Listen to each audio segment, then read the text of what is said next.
반갑습니다. 바른교회 장승재 목사입니다. 오늘 하나님의 말씀의 제목은 진짜 사랑은 희생을 동반합니다 라는 제목으로 말씀 나누도록 하겠습니다. 진짜 사랑은 희생을 동반합니다. 세상에는 사랑이라는 말이 흔하지만 희생이 없는 사랑은 진짜 사랑이 아닙니다. 오늘 본문에서도 진짜 어머니와 거짓 어머니가 대비됩니다. 누가 진짜 어머니였습니까? 바로 아이를 살리기 위해서 자기 권리를 포기한 어머니였습니다.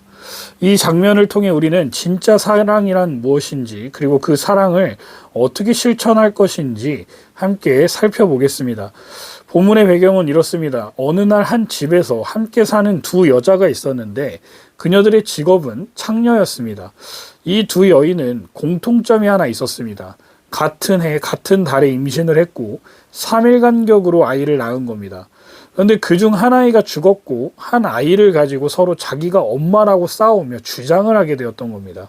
그리고 그 과정에서 판결을 내려주기를 원한다고 솔로몬 앞에 두 여인이 한 아이와 함께 서게 된 사건을 보여주고 있는 내용이라 할 수 있습니다. 근데 우리가 잠깐만 생각해봐도 본문을 보면서 이상함을 느낄 수 있습니다. 신분이라고 하는 것은요, 시대를 막론하고 있어 왔습니다. 그렇다면 왕 앞에 설 수 있는 사람이 몇이나 될까요? 21세기인 현 시대에서 일반인들이 대통령을 아무나 만날 수 없듯이 당시에는 더 심했으면 심했지 덜하지 않았을 겁니다. 그런데 지금 왕 앞에 누가 서 있습니까? 창녀들이 서 있다는 겁니다. 고대 사회에서 창녀는요, 사람들에게 전혀 신뢰받지 못했던 사람들이었습니다. 뿐만 아니라 당시 사회에서 가장 낮은 계층의 여성을 의미합니다. 일반적으로 이들은 남편이 없었기 때문에 법적 보호를 받기 어려운 사람들이었어요. 사람들에게 손가락질 당하면 누구 하나 도와줄 마음조차 없고 그들의 말을 신뢰하지 않던 사회적 분위기 속에서 그녀들은 지금 왕 앞에 서서 판결을 내려달라고 요청하고 있는 이 모습은요, 상상할 수 없는 일입니다. 다른 나라 국가에서는 있을 수 없는 일이었다는 겁니다. 그런데 솔로몬은 아무렇지 않게 그녀들의 이야기를 듣고 있습니다. 솔로몬은 자기 백성들, 특히 가장 연약한 사람들을 등한시할 수도 있는데 그렇게 하지 않았다는 겁니다. 과부들을 변호하고 고아를 송사하고 힘없는 자들에게 정당한 판결을 내리는 공의와 정의를 지니고 있는 이상적인 왕임을 보여주고 있습니다. 이런 일이 어떻게 가능한 걸까요? 자신의 지혜는 하나님에게로부터 왔다는 것을 아는 사람만이 가능하다는 생각이 들었습니다. 그렇습니다. 하나님께 받은 지혜를 제대로 사용하지 않는다면 아무리 귀한 것도 무용지물이 됩니다. 솔로몬은 단순히 지혜를 받은 것이 아니라 그 지혜를 실제로 사용했습니다. 솔로몬이 하나님께 받은 지혜를 실제로 활용했기 때문에 그는 백성들에게 인정받는 왕이 될 수 있었습니다. 솔로몬을 보면서 스스로 돌아보면 좋겠습니다. 우리는 하나님께 많은 기도를 드렸고 지금도 하고 있고 앞으로도 할 예정이실 겁니다.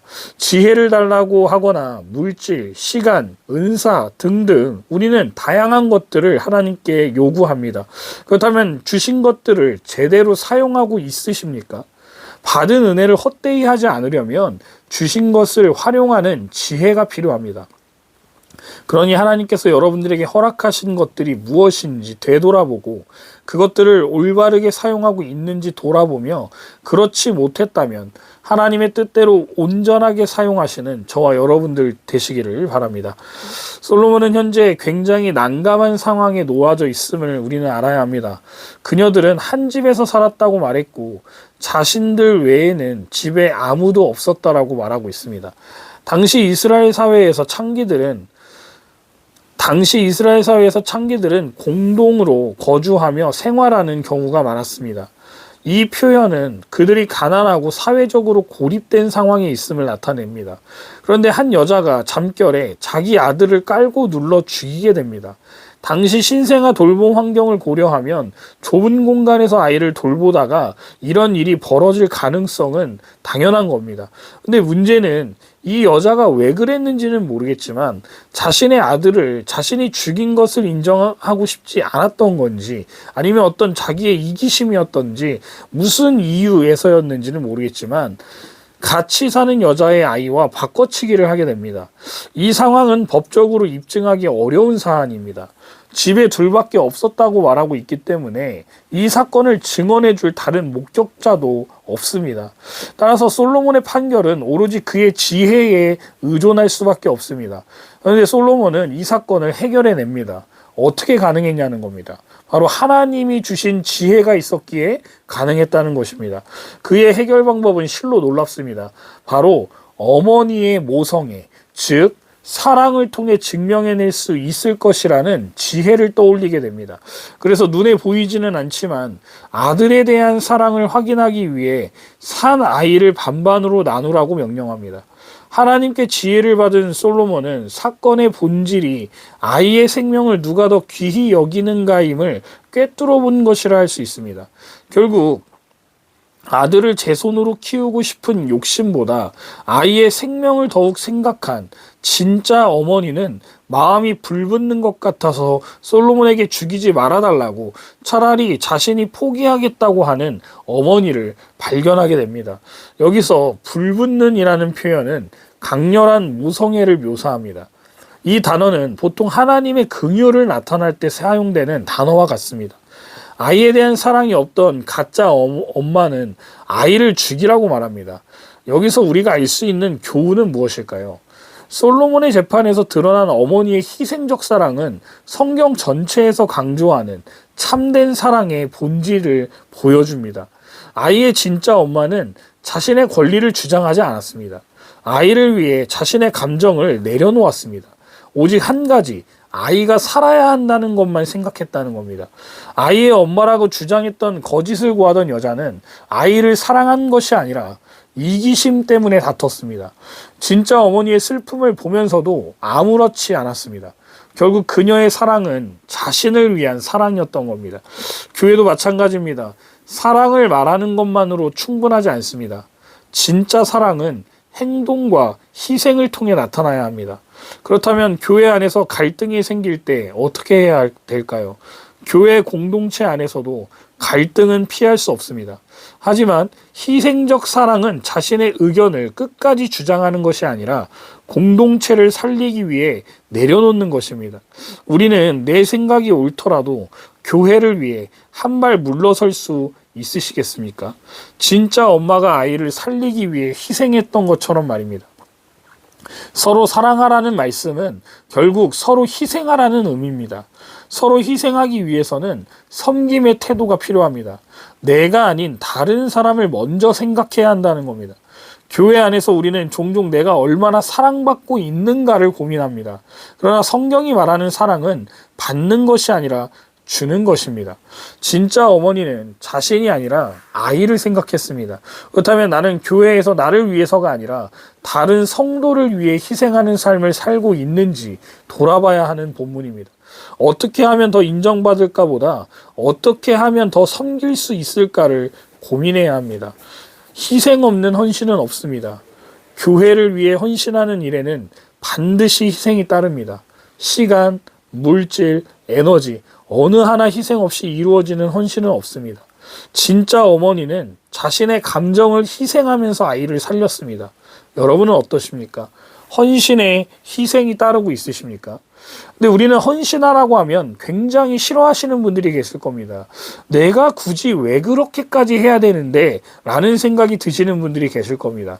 이런 반응은요, 지극히 자연스러운 겁니다. 그러나 성경은 우리에게 단순히 희생하라고 강요하지 않는다는 겁니다.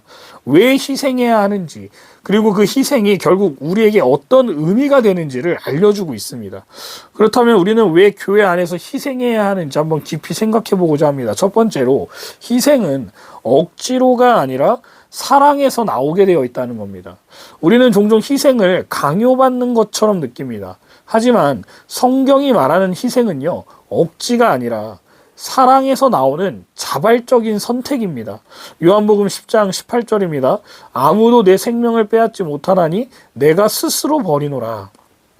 예수님은 강제로 십자가를 지신 것이 아닙니다. 자발적으로 우리를 사랑하기 때문에 기꺼이 희생하셨다는 거예요. 그러므로 우리의 희생도 억지가 아니라 사랑에서 나와야 합니다. 교회에서 누군가를 위해 희생하는 것은 의무가 아니라 사랑의 표현입니다. 사랑하는 가족을 위해 자연스럽게 희생하는 것처럼 우리는 사랑하는 공동체를 위해 희생할 수 있습니다. 두 번째로, 희생 없는 공동체는 오래가지 못합니다. 세상에서 가장 강한 공동체는 어떤 공동체일까요? 바로 희생이 있는 공동체입니다. 가정도 마찬가지입니다. 부모가 자녀를 위해 희생하지 않으면 그 가정은 유지될 수 없습니다. 직장은 어떻습니까? 누군가가 희생하며 협력하지 않으면 팀워크가 무너집니다. 사회도 똑같습니다. 개인주의가 극대화되면요, 결국 사회는 붕괴됩니다. 마찬가지로 희생 없는 교회는 오래갈 수 없습니다. 교회에서 누군가 봉사하고 헌신하고 희생하기 때문에 예배가 이루어지는 겁니다. 만약 모두가 나는 하고 싶지 않다라고 한다면 교회는 무너질 수밖에 없습니다. 사도행전 2장 44절과 45절입니다. 믿는 사람이 다 함께 있어 모든 물건을 서로 통용하고 또 재산과 소유를 팔아 각 사람의 필요를 따라 나눠주며. 초대교회가 강력했던 이유는 서로 희생하는 사랑이 있었기 때문입니다. 서로가 자신의 것을 조금씩 포기하면서 공동체를 세워갔습니다. 나 하나쯤은 괜찮겠지라는 생각이 아니라 내가 먼저 섬기겠다는 마음이 있었습니다. 세 번째로, 희생이 나에게 복이 되기 때문에 가능하다는 겁니다. 우리는 흔히 희생하면요, 손해보는 것이라고 생각합니다. 그러나 성경은 희생하는 자가 결국 복을 받는다라고 가르친다는 걸 아십니까? 누가복음 6장 38절입니다. 주라, 그리하면 너희에게 줄 것이니 곧 후히되어 누르고 흔들어 넘치도록 하여 너희에게 안겨주리라. 희생하면 손해보는 것이 아닙니다. 오히려 더 큰 축복이 돌아옵니다. 시간을 희생하면 하나님이 더 많은 은혜를 주십니다. 물질을 희생하면 하나님이 더 많은 것을 채워주십니다. 내 감정을 희생하고 먼저 사랑하면 더 깊은 관계를 맺게 됩니다. 예를 들어 보겠습니다. 교회에서 누군가를 위해 섬겼을 때 그 사람과의 관계가 더 깊어지게 되어 있습니다. 봉사할 때 처음에는 힘들지만요, 나중에는 하나님이 주시는 기쁨을 느끼게 됩니다. 희생하고 양보할 때 사람들은 오히려 여러분들을 더 신뢰하게 되어 있습니다. 결국 나에게 모든 유익으로 다가온다는 겁니다. 네 번째로, 이것이 가장 중요한 이유입니다. 마가복음 10장 45절입니다. 인자가 온 것은 섬김을 받으려 함이 아니라 도리어 섬기려 하고 자기 목숨을 많은 사람의 대속물로 주려 함이니라. 아멘. 예수님이 우리를 위해 희생하셨는데 우리는 희생하지 않을 수 있을까요? 예수님은 우리를 위해 하늘의 영광을 버리셨습니다. 예수님은 우리를 위해 십자가에서 모든 것을 내어주셨습니다. 그렇다면 우리는 예수님을 따르는 자로서 어떻게 살아야 할까요? 예수님을 믿는다는 것은 예수님의 삶을 닮아가는 것입니다. 예수님이 희생하셨다면 우리도 희생해야 합니다. 예수님이 사랑하셨다면 우리도 사랑해야 합니다. 예수님이 섬기셨다면 우리도 섬겨야 합니다. 희생이 힘들 수 있습니다. 하지만 그 희생을 통해 교회가 살아납니다. 희생이 어렵습니다. 하지만 그 희생을 통해 하나님의 축복이 임합니다. 희생이 부담될 수 있습니다. 하지만 예수님이 먼저 우리를 위해 희생하셨습니다. 이제 우리는 선택해야 합니다. 내가 희생하지 않고 누군가의 희생을 바라만 볼 것인가? 아니면 내가 먼저 사랑하고 먼저 섬기는 사람이 될 것인가? 오늘부터 작은 것부터 실천해 보시기를 바랍니다. 교회에서 누군가를 위해 작은 일 하나라도 해보십시오. 가족을 위해 내 자존심을 한번 내려놓아 보십시오. 성도 간에 다툼이 있을 때 내가 먼저 양보해 보십시오. 그럴 때 하나님께서 주시는 참된 사랑과 기쁨을 경험하게 될 겁니다. 요한복음 13장 34절입니다. 새 계명을 너희에게 주노니 서로 사랑하라. 내가 너희를 사랑한 것 같이 너희도 서로 사랑하라.